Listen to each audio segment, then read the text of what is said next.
kinerja UKM PPG dalam jabatan kategori 1 gelombang 2 tahun 2023 LPTK Universitas 11 Maret Surakarta dengan nomor peserta 2015 025 22540. Pada kesempatan hari ini, saya ingin mempraktekkan video pembelajaran untuk memenuhi persyaratan uji kinerja PPG dalam jabatan dengan materi hak dan kewajiban warga negara yang diatur dalam Undang-Undang 1945 dengan model PJBL di SMK PGRI 1 Pacitan. Selamat menyaksikan.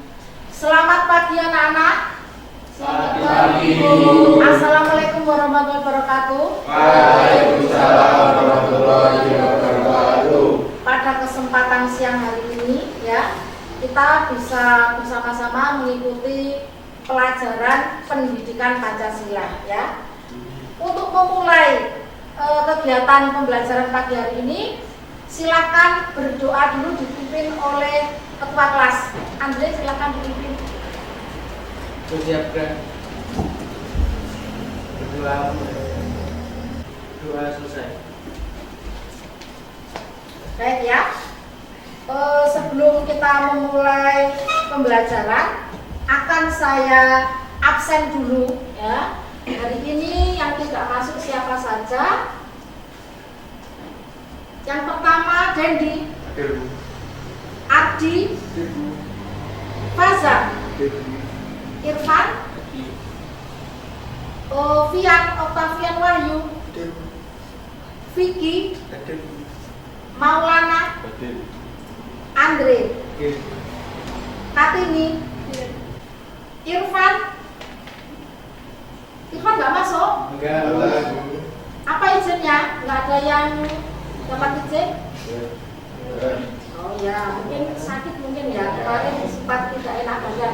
Untuk Aldino ada? Tidak ada, berarti ada 2 anak yang tidak hadir ya? Ya. Oke, dari sini saya akan memulai materi pelajaran pada siang hari ini ya. Kalian bisa melihat slide yang sudah saya siapkan ya. Materi pada siang hari ini adalah hak dan kewajiban warga negara berdasarkan Undang-Undang 1945 ya. Dari sini saya akan menjelaskan juga tujuan pembelajaran ya. Jadi nanti di materi hak dan kewajiban itu ada tujuan pembelajaran. Yang pertama, melalui pembelajaran ini nanti diharapkan kalian nanti bisa menganalisis makna. Makna apa? Makna hak dan kewajiban warga negara yang diatur dalam Undang-Undang Dasar 1945. Harapannya apa? Harapan saya adalah dengan baik ya. Terus yang kedua, melalui pembelajaran juga kalian nanti mampu atau bisa menunjukkan penerapan hak dan kewajiban. Jadi nanti kalian bisa memberikan contoh hak dan kewajiban itu apa sih contohnya, dan penerapan dalam kehidupan sehari-hari itu nanti bagaimana, itu ya.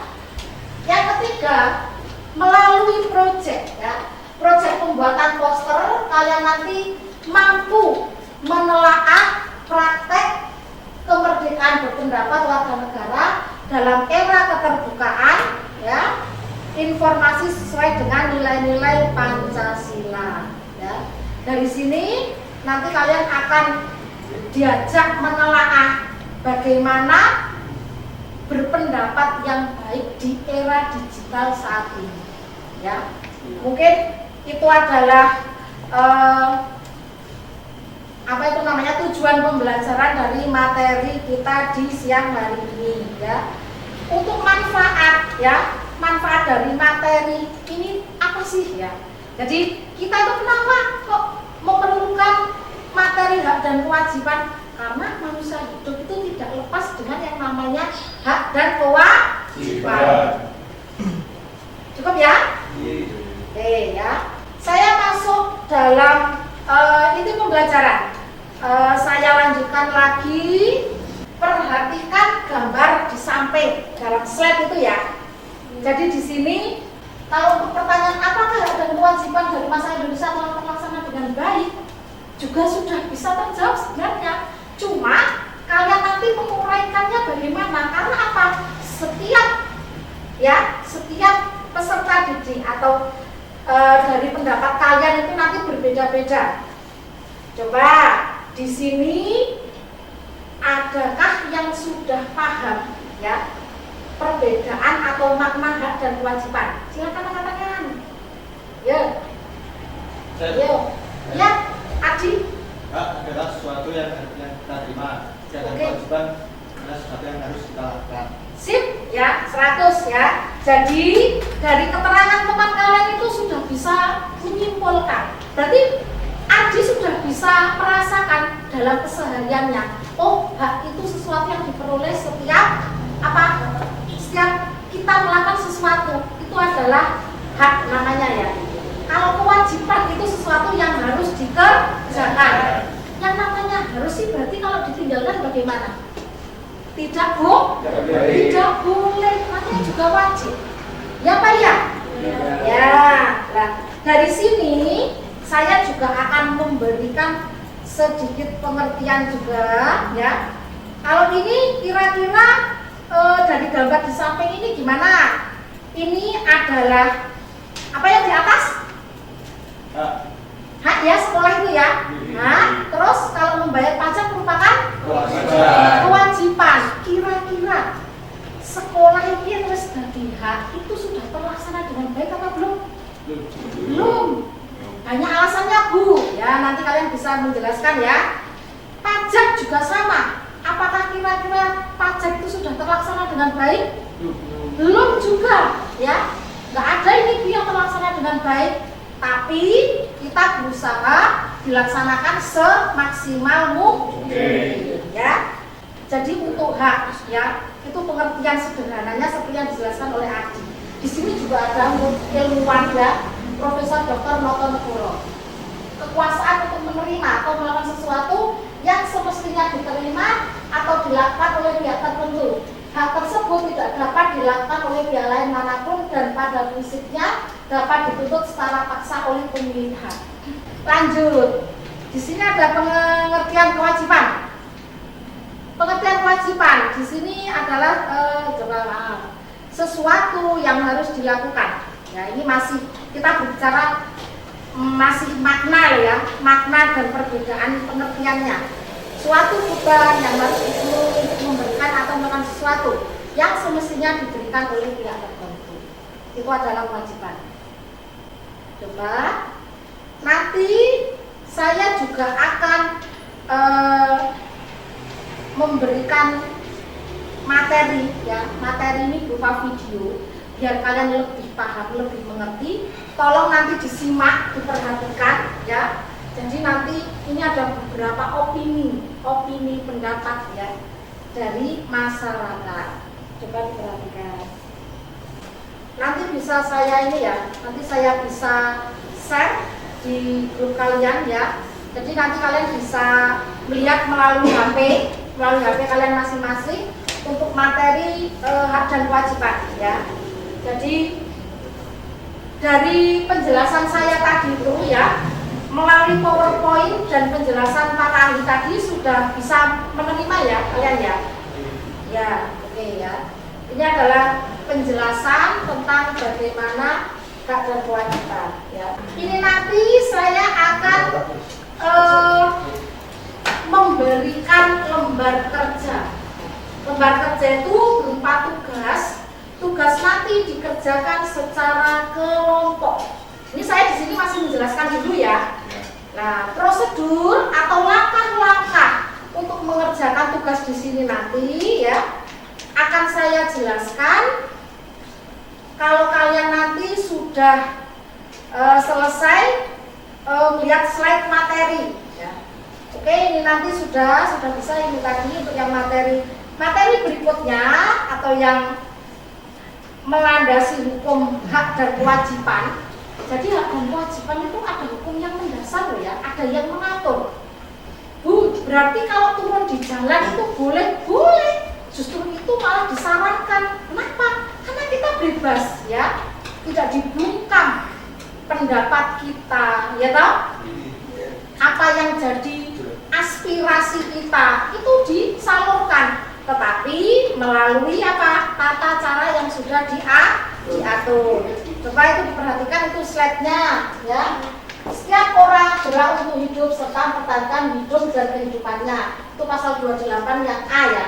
Jadi pasal 28 itu nanti ada yang mengatur tentang hak dan ada yang mengatur tentang kewajiban. Saya lanjutkan lagi ya. Kewajiban warga negara Indonesia. Nah, di sini kita itu menjadi warga yang patuh terhadap hukum, dan hukum juga memandang semuanya itu sama, tidak tebang pilih. Tapi realisasinya hukum di Indonesia itu adalah tumpul ke atas, tajam ke bawah. Ya, itu realitasnya. Ya. Nah, saya lanjutkan lagi. Kewajiban warga negara di sini juga selain taat hukum, di sini juga upaya kita dalam pembelaan negara. Jadi setiap warga itu diusahakan harus punya namanya jiwa nasionalis, menghormati hak asasi. Hak asasi itu apa saja? Yuk, hak untuk beragama, hak untuk apa? Apalagi? Ayo. Yang mengeluarkan pendapat itu tadi, hak untuk apalagi? Hak asasi manusia itu untuk mendapatkan pendidikan, kehidupan yang layak. Banyak sekali ya. Coba, wajib tunduk kepada pembatasan yang ditetapkan dengan undang-undang, wajib ikut serta dalam usaha pertahanan dan keamanan. Garda terdepan untuk pertahanan keamanan adalah TNI dan Polri. Tapi kita sebagai masyarakat itu juga sebagai pendukung. Oke, saya lanjutkan ya. Untuk agensi dan kewajiban yang namanya untuk hak dan kewajiban itu harus seimbang ya. Ini sebelum ke LKPD materinya saya lanjutkan dulu. Nah, di sini ada juga kemerdekaan berpendapat warga negara sesuai dengan nilai-nilai Pancasila. Yang namanya hak kebebasan menyampaikan pendapat ya, itu adalah sebagai upaya dalam apa? Mencerdaskan kehidupan bangsa. Dan ini harus diperhatikan loh ya. Nah, perhatian yang diberikan terhadap hak menyampaikan pendapat itu bisa digunakan sebagai sarana untuk meningkatkan kreativitas dan partisipasi publik yang pada akhirnya memberikan kontribusi dalam mencerdaskan kehidupan. Nah, pasal berapa tuh?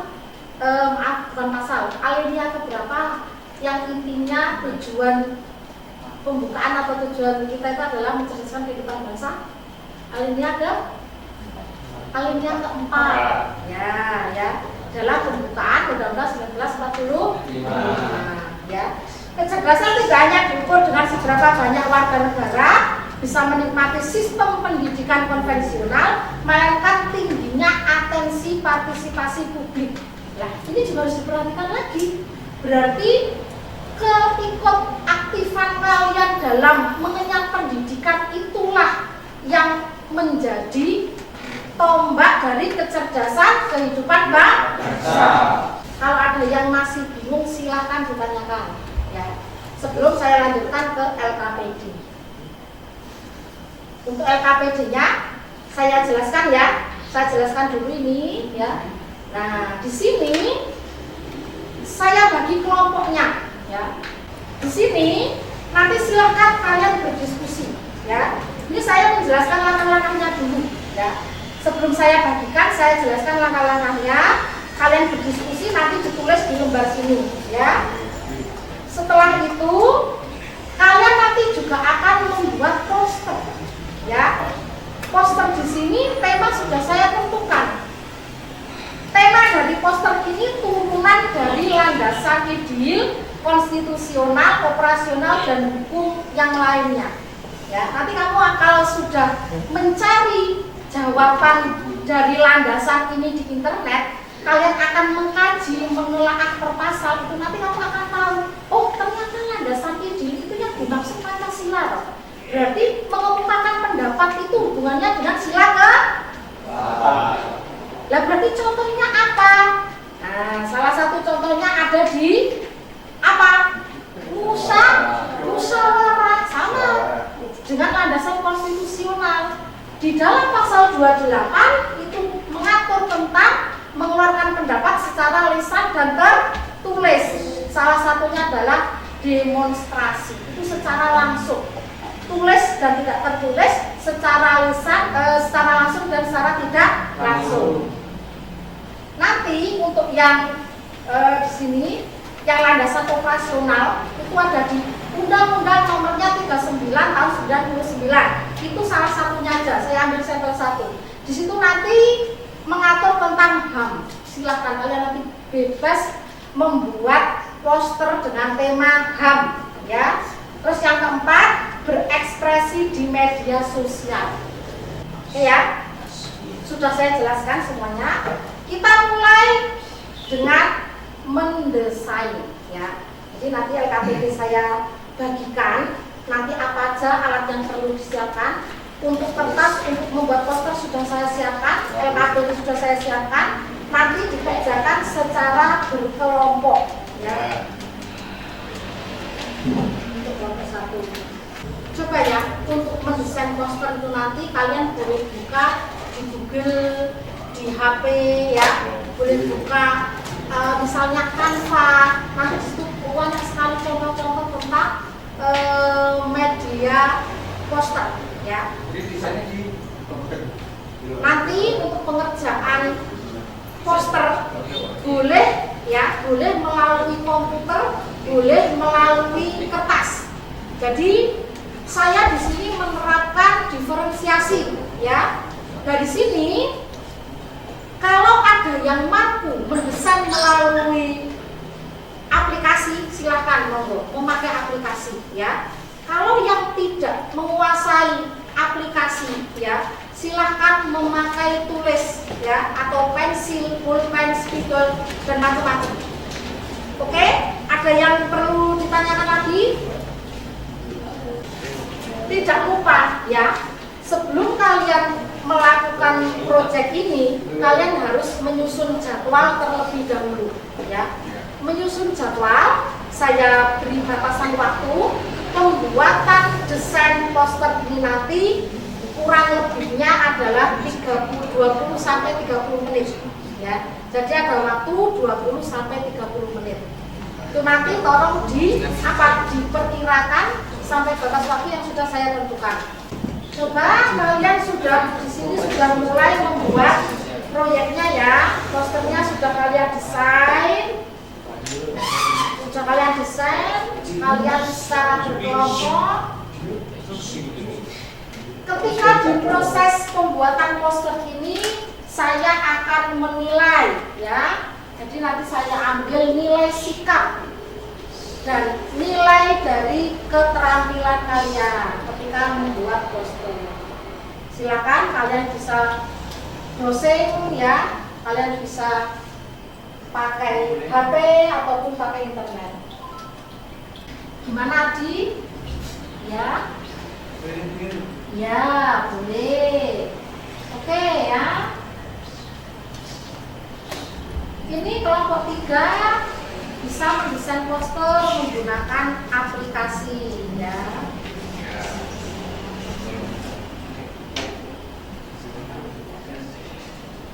Kelompok 4 bisa referensi dari internet dengan menggunakan media kertas dan alat tulis. Untuk yang lainnya, kalian nanti tolong membuat deskripsi tentang poster. Jadi nanti ketika presentasi di depan, nanti apa yang akan dipresentasikan nanti bisa menjelaskan.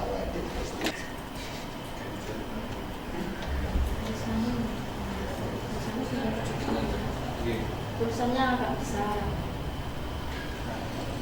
Kamu nanti buat deskripsi tentang poster yang dibuat teman-teman. Nanti presentasi bisa menjelaskan.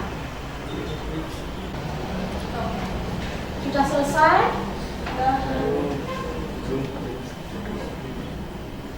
Tidak lupa ini nanti saya nilai untuk kerjasamanya ya, kerjasama kalian. Terus nanti untuk kerapiannya, kerapian dari posternya sudah sesuai temanya apa belum?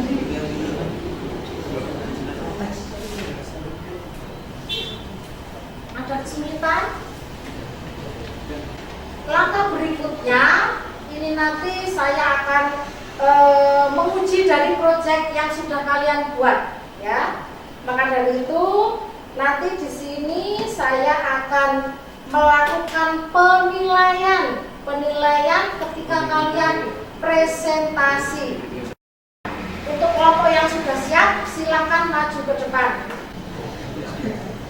Untuk kelompok 3 ya, kelompok 3 ini tadi sudah dikirim via grup ya. Ini bisa membuat poster melalui aplikasi ya, aplikasi yang dimiliki dari HP-nya. Silakan ayo maju ke depan semuanya.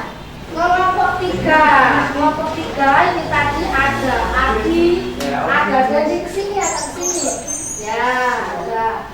Coba kalian bisa presentasi melalui gambar di layar slide proyektor ini ya, silakan. Sebelumnya, Assalamualaikum warahmatullahi wabarakatuh. Kita dari kelompok 3 akan mempresentasikan hasil pembuatan poster tentang hak asasi manusia. Di poster ini bertuliskan lindungi hak asasi manusia. Jadi kita harus saling menghormati dan melindungi hak asasi manusia setiap orang masing-masing. Ya, situ ada poster tentang lindungi hak asasi manusia. Ya, jadilah pejuang hak asasi manusia di kotamu. Nah, berarti ada kata-kata di kotamu. Kamu tinggal di kota mana ini? Ya, di kota Pacitan tuh Tuhan bagaimana? Ya, kira-kira bagaimana? Sudah dijunjung tinggi apa belum? Apa masih diabaikan? Silakan ayo kelompok yang lainnya ditanyakan. Silakan ayo. Tidak ada yang ditanyakan? Ya. Kalau tidak ada yang ditanyakan, berarti lanjut untuk kelompok selanjutnya. Untuk kelompok 2 atau kelompok 1. Ditutup dulu presentasinya, monggo. Mungkin sekian dari kelompok 3. Wassalamualaikum warahmatullahi wabarakatuh. Waalaikumsalam warahmatullahi wabarakatuh. Silakan presentasi kelompok 2. Berikutnya adalah kelompok 2, yaitu kelompoknya Lana, Andre, Mutia, sama Kartini. Coba langsung dijelaskan saja pakai poster yang manual itu. Assalamualaikum warahmatullahi wabarakatuh. Waalaikumsalam warahmatullahi wabarakatuh. Kami dari kelompok 2 akan menjelaskan tentang pengertian demonstrasi, yaitu ada sebuah gerakan protes yang dilakukan seluruh orang di hadapan umum. Nah, dan bagaimana cara mengatasinya?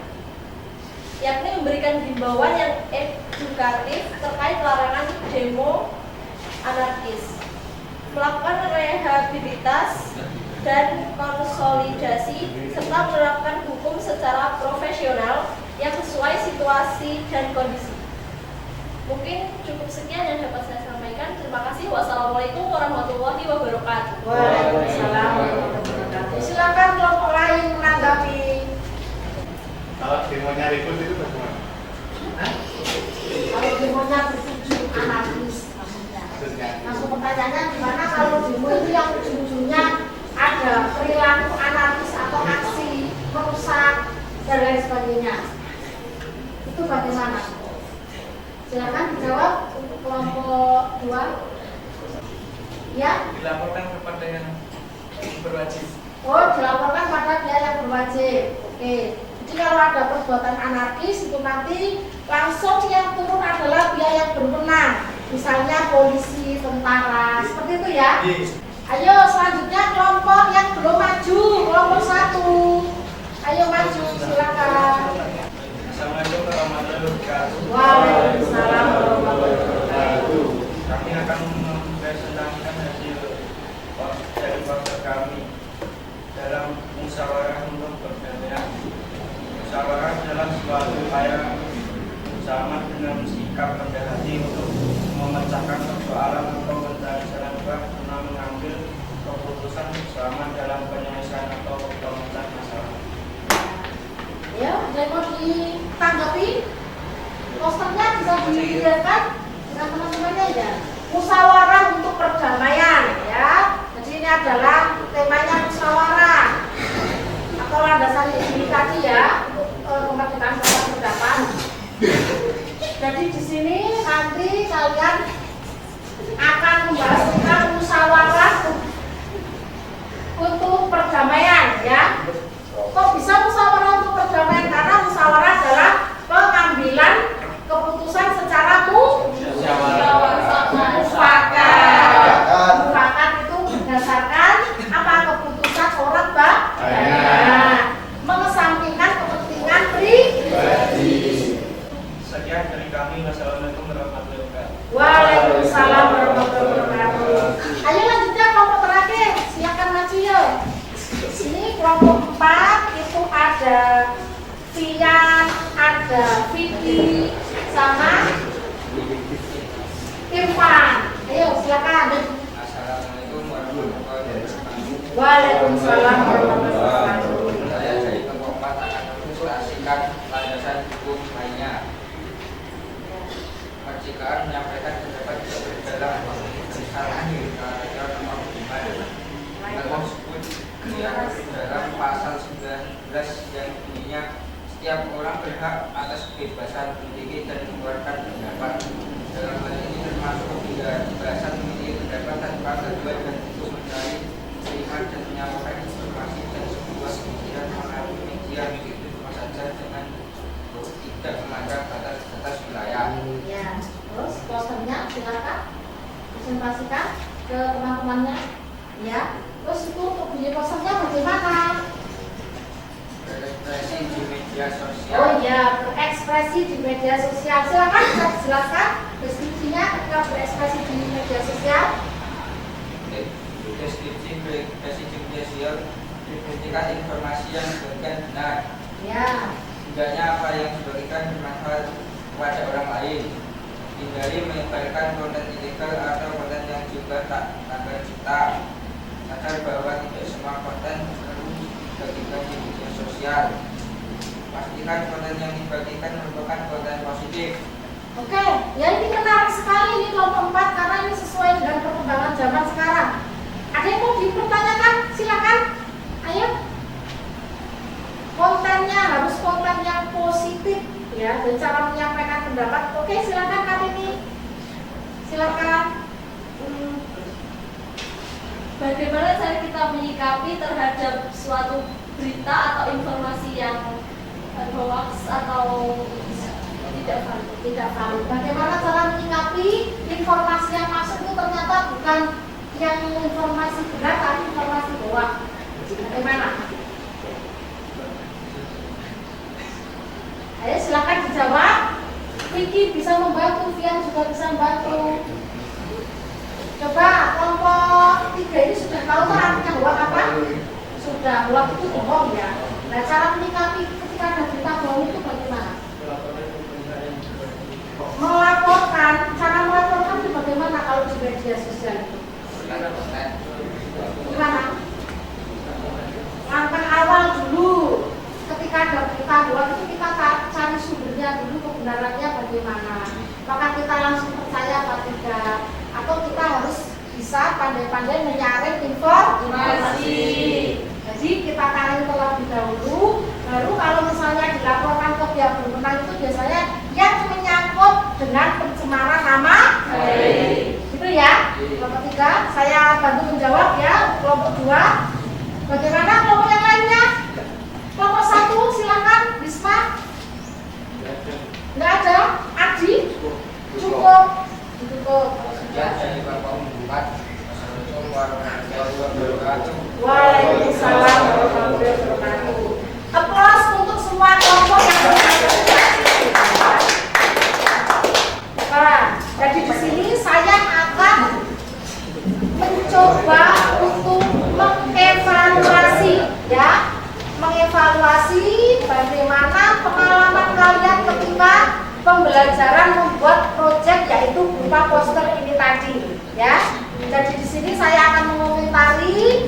ada 2 kelompok ini tadi yang memakai slide ya, yang menggunakan media komputer dengan bantuan aplikasi. Aplikasinya ada yang masih berupa aplikasi Corel ya, dan yang satunya sudah pakai aplikasi untuk yang Canva ya, karena sudah di download di HP-nya. Terus untuk yang kelompok 2 dan kelompok berapa ini tadi 4 itu masih menggunakan manual atau gambar, dan itu tidak menjadi masalah ya. Jadi di sini yang terpenting kalian bisa menyerap, oh ternyata kemerdekaan mengungkapkan pendapat itu diatur dalam Undang-Undang 1945 ya kan? Dan kita bisa menyesuaikan bagaimana cara menyampaikan pendapat itu dengan perkembangan zaman. Nah, di sini ketika kelompok yang satu dengan yang saling menanggapi itu tadi keaktifannya kurang, ada yang sudah merasa cukup Bu, orang sah ada pertanyaan lagi, tuh ya. Seharusnya kalian di sini bisa berpikir kritis. Oh, aslinya tadi untuk yang kelompoknya Wisma ini tadi banyak pertanyaan, ya. Tapi masih saya batin, berarti kamu belum berani untuk berdiskusi atau menyanggah pendapat dari kelompok lain. Coba untuk akhir dari pembelajaran ini ya, sebelum kita masuk pada penutup, ini nanti BP akan membagikan soal ya. Nanti ada soal IC. Soal IC ini nanti dikerjakan per individu ya. Saya bagikan lembarnya. Nanti kalau waktunya tidak selesai bisa dikerjakan minggu berikutnya ya. Kita bisa membahas untuk soal ini nanti pembahasannya dibahas pertemuan selanjutnya. Individu itu karena itu untuk tes ya, transformatif kalian untuk pengetahuan. Ya, nanti masih saya ini ya. Masih saya bagikan lagi nanti. Coba ya, di sini kita sudah ini waktunya ya, karena sudah 2 jam pelajaran ya. Ini lebih malah ya. Untuk di sini nanti akan saya lakukan refleksi ya. Jadi kalian dari pembelajaran kali ini kira-kira apakah sudah merasa lebih paham atau lebih bermakna dari pembelajaran biasanya atau belum? Gimana? Silakan. Merasa lebih paham, oke ya. Jadi di sini nanti kegiatan pembelajaran selanjutnya nanti akan saya terapkan lagi untuk model sejenis proyek atau metode seperti ini lagi, oke ya. Sebelum kita mengakhiri pelajaran pada siang hari ini, maka kita siap-siap ya, siap-siap untuk berdoa ya. Untuk berdoa di akhir kegiatan ini silakan dipimpin oleh ketua kelas Andre, silakan. Siap, Brek. Mengakhiri pembelajaran hari ini, berdoa mulai.